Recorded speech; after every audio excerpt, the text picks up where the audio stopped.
নমস্কার বন্ধুরা, মোয়ের হেসেলে আপনাদের সবাইকে স্বাগত। আজকের রেসিপি লাবড়া বা শীতের পাঁচমেশালি সবজি, যেটাই বলুন না কেন খুবই টেস্টি হয়।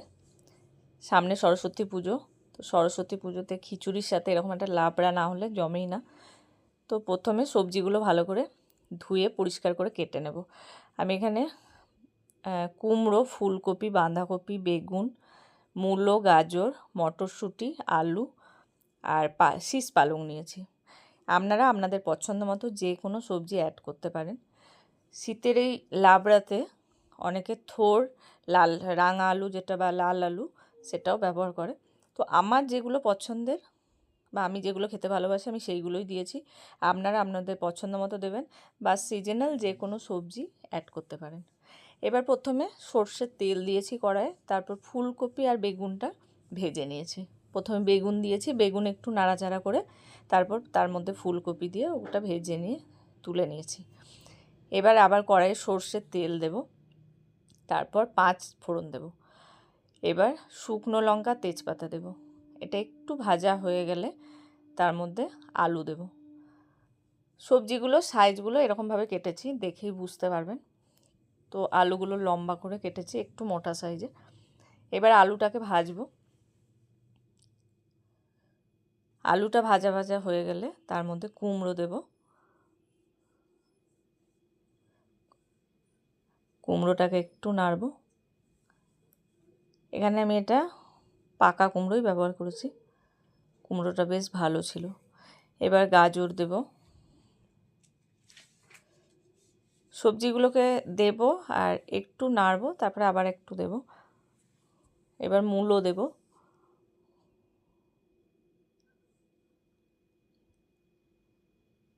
মূলো, গাজর এগুলো লম্বা লম্বা কেটেছি। এবার ভালো করে এগুলো একটু ভেজে নেব।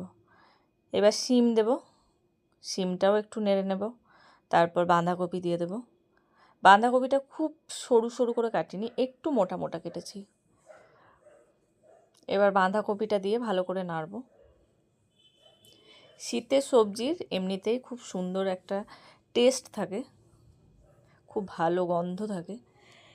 তো এরকমভাবে শীতের সবজি দিয়ে যে টেস্টটা আসে সেটা হয়তো অন্য সময় করলে হয়তো এরকম টেস্ট আসবে না।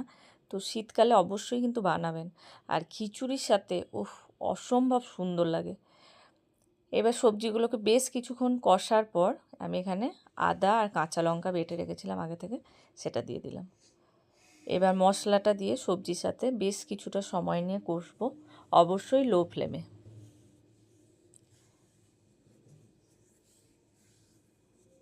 মশলাটা বেশ কিছুক্ষণ কষার পরে এবার গুঁড়ো মশলাগুলো দেব।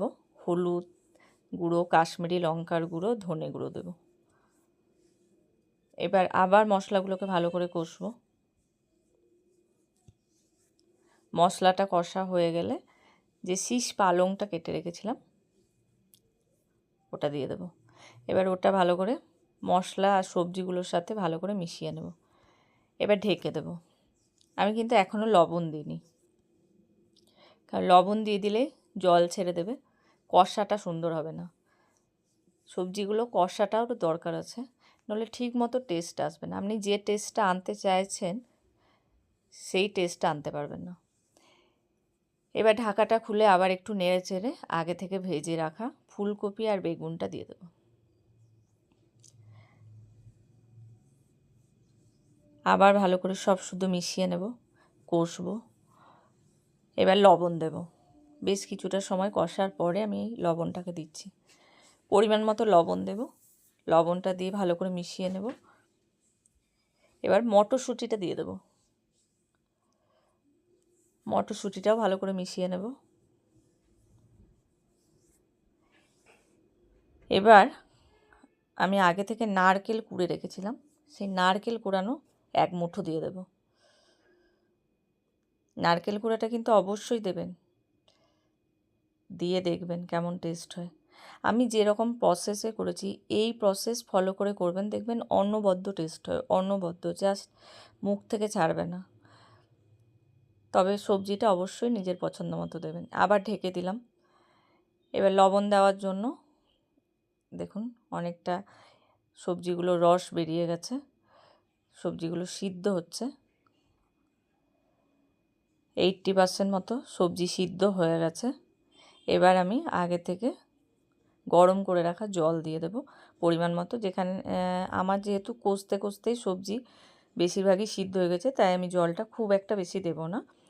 যেরকম আপনাদের রান্নার সময় সবজি সিদ্ধ হবে সেই রকম অনুযায়ী জল দেবেন, কিন্তু অবশ্যই গরম জল দেবেন। এবার মিষ্টি দেব। এই রান্নাতে অবশ্যই মিষ্টি দিতে হবে। এবার ঢেকে দেব।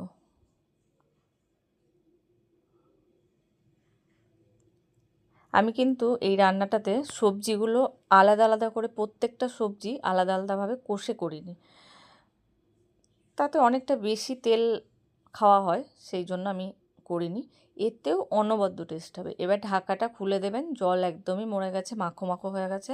এবার শুধু নামানোর আগে ভাজা জিরে গুঁড়ো আর একটু গরম মশলা দিয়ে ঢেকে রেখে দেবেন। তারপর গরম গরম পরিবেশন করবেন, দেখবেন মুখ থেকে ছাড়বে না। ভিডিওটি ভালো লাগলে লাইক করবেন, শেয়ার করবেন, রেসিপিটি অবশ্যই ট্রাই করবেন এবং এই প্রসেস ফলো করেই ট্রাই করবেন এবং তারপর আমাকে বলবেন কেমন লাগলো।